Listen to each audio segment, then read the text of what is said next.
It starts with a tiny needle, barely an inch long.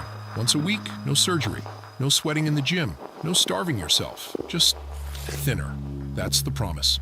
And in less than 3 years, that promise has exploded into a global obsession. Rewiring beauty standards, crashing pharmaceutical stocks, bankrupting diet companies, and quietly reshaping how millions of people think about food, hunger, and control.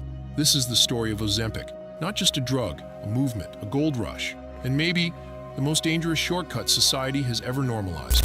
So a lot of empty carbs. I gained some weight that I lost back. Everything that you took it to hide comes back.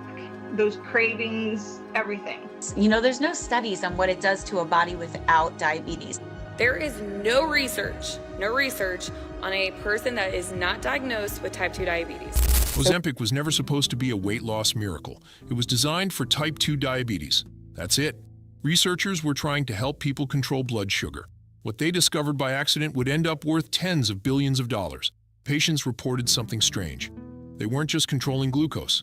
They weren't hungry anymore. Wait. My doctor was like, this is mainly for blood sugar management, but as a side effect, you will lose weight. When I started to notice that in the first month or so, I had dropped 10 pounds like nothing, I was like, there's something to this. The drug mimics a hormone called GLP-1, which tells your brain, you're full, stop eating. And for the first time in modern history, that signal couldn't be ignored. No willpower required. Hunger itself was being chemically muted.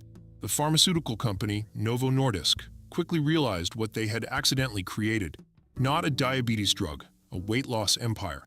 At first, it stayed quiet. Doctors prescribed it off-label. Celebrities whispered about it in private.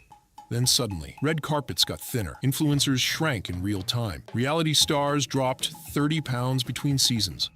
TikTok turned into a parade of shrinking faces.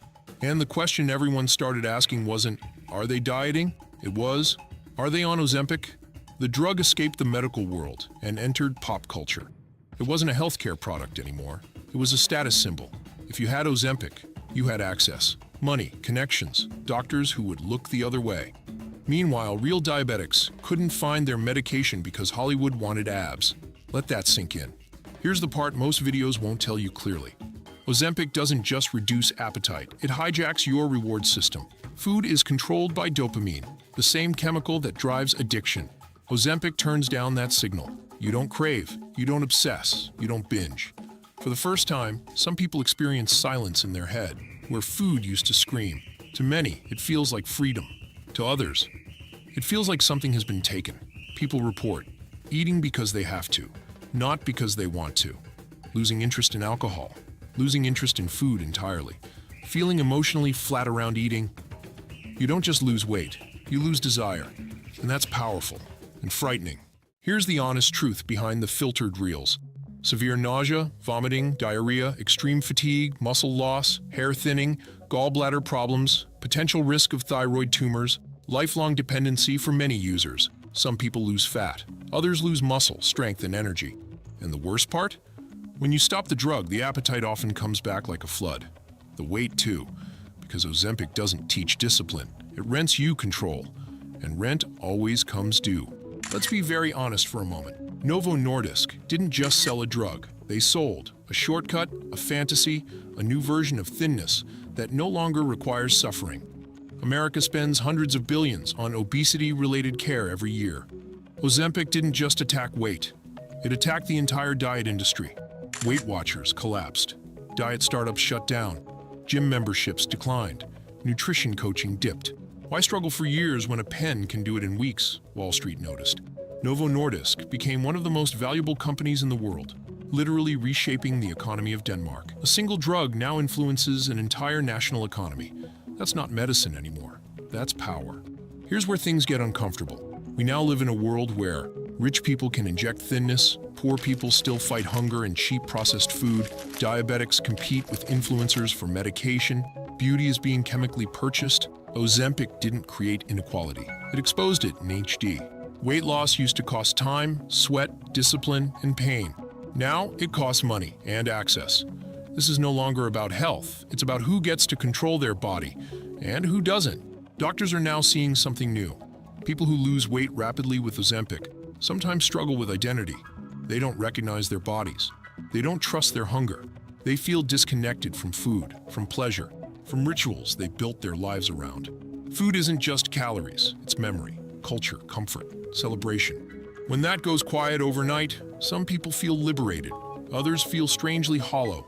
No one warned them about that part. For many people under medical supervision, Ozempic is safe and effective. But the danger isn't just medical. The danger is cultural. We are quietly teaching an entire generation that hunger is a defect. Weight can be fixed instantly. Patience is obsolete. Biology is something to override, not understand. Once society accepts chemical shortcuts for the hardest human struggles, where does it stop? Focus pills for motivation? Emotion blockers for heartbreak? Injections for confidence? Ozempic cracked open a door that never fully closes. This is the part nobody has long-term data for. Ozempic is new. The mass use is newer. The idea of lifelong appetite suppression at scale, that is a live experiment on humanity, happening in real time. What happens when millions stay on it for decades? Supply chains break, insurance stops covering it, countries can't afford it, black markets explode. We already see fake Ozempic pens circulating. Whenever demand beats supply, crime follows, always. Ozempic treats the symptom of obesity, not the cause. The cause is ultra-processed food, engineered sugar, sedentary lifestyles, stress, poverty, food deserts, marketing targeted at children.